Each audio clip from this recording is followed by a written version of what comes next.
अगर विशेष दर्जे की मांग पूरी नहीं हुई है तो यह किसका फेलियर, किसकी विफलता बताइएगा? ये बीजेपी की और जदयू की विफलता है।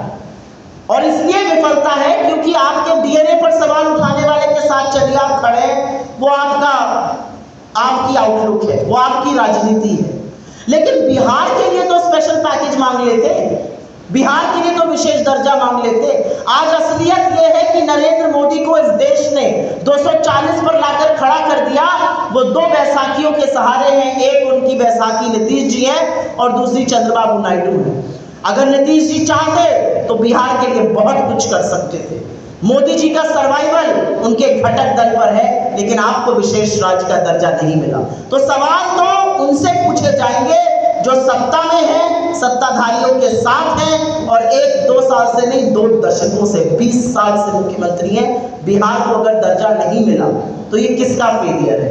बिहार के लोग अगर पलायन कर रहे हैं, बिहार में अगर युवाओं के लिए नौकरी नहीं है, बिहार में अगर ये स्थिति है कि करीब 5 करोड़ लोग 40 रुपए रोज पर गुजर बसर कर रहे हैं, ये किसकी विफलता मानी जाएगी? इस पर कौन जवाब देगा? आप विपक्ष से सवाल पूछिए, आप हमको कटघरे में खड़ा करिए, लेकिन एक वक्त तो इस देश में, इस प्रदेश में ऐसा आएगा जहां पर आप अपने मुख्यमंत्री से, उनके घटक दल से, प्रधानमंत्री से, जो लगातार बिहार के दौरे करेंगे, उनसे पूछना भी बनता है। एक सवाल यह भी है कि प्रधानमंत्री नरेंद्र मोदी ने अभी थोड़ी देर पहले कहा है कि कैमरे पर ऑपरेशन सिंदूर किया गया कि विपक्ष सबूत ना मांग सके, तो इतना डरते हैं मोदी जी आप लोग? अब मुझे नहीं पता मोदी जी डरते हैं कि नहीं हम लोगों से, लेकिन मोदी जी की कुछ मामलों पर चुप्पी इस देश के लिए थोड़ी घातक है। देखिए, इस देश ने ऐसी भी नेत्री देखी है, इंदिरा जी जैसी, जिन्होंने पाकिस्तान के 2 टुकड़े तब किए थे जब अमेरिका कहता था मैं 7वां बेड़ा भेजूंगा। उन्होंने कहा 7वां नहीं 70वां भेज दो, अपने देश के लिए मैं पाकिस्तान के 2 टुकड़े करूंगी। हमारे सेना के शौर्य और पराक्रम को एक प्रबल नेतृत्व मिला, उन्होंने पाकिस्तान के 2 टुकड़े किए। उनको लगा कुछ ही लोग जो है बैंक पे कब्जा करके बैठे हैं, उन्होंने बैंकों का राष्ट्रीयकरण कर दिया। आज कोई कर सकता है ये? हमारी सेना आक्रामक थी, हमारी सेना पाकिस्तान को अगर थोड़ी सी ढील मिल जाती तो पूरे विश्व के नक्शे से उतार देती। हमने सीज फायर किया और सीज फायर का अनाउंसमेंट अमेरिका से आ रहा है और पिछले 11 दिन में 9 बार अमेरिकी राष्ट्रपति ये कह चुका है सीज फायर का श्रेय मेरा है, मैंने ट्रेड की धमकी दी, मैं कश्मीर में मध्यस्थता करूंगा। किसी न्यूट्रल जगह पर पाकिस्तान और हिंदुस्तान के प्रधानमंत्री मिलेंगे।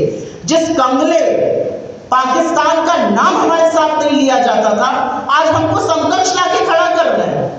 ये नरेंद्र मोदी जी का, उनकी कूटनीति का, उनकी सरकार का फेलियर है कि वो कुछ नहीं बोल पा रहे हैं। आज नरेंद्र मोदी जी को फोन उठाकर बोलना चाहिए। ये मेरी संप्रभुता पर सवाल खड़े करता है। अगर वो झूठ बोल रहे तो कहें मोदी जी, आए देश को संबोधित करें।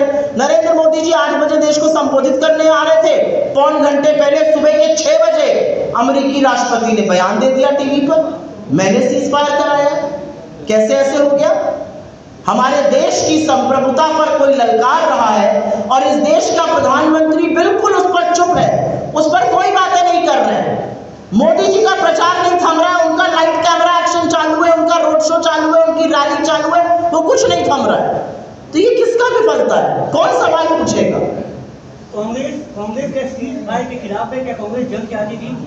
कांग्रेस का ये मानना है कि चुनी हुई सरकार जो भी निर्णय लेगी हम उस निर्णय के साथ खड़े हैं। हमने लगातार ये कहा सरकार जो भी एक्शन लेगी पाकिस्तान के खिलाफ हम उसके साथ खड़े हैं। हम पूरी तरह से साथ खड़े थे, पूरा देश साथ खड़ा था, जज्बा था देश का, कुछ और कर गुजरना था, हम ये कह रहे हैं। अमेरिका हमारा सीज फायर अनाउंस करे ये नाकाबिले बर्दाश्त है। मुझे लगता है इससे आपका भी उतना ही खून खौला होगा जितना हमारा खौला। अमेरिका कौन होता है हमारी पंचायत करने वाला?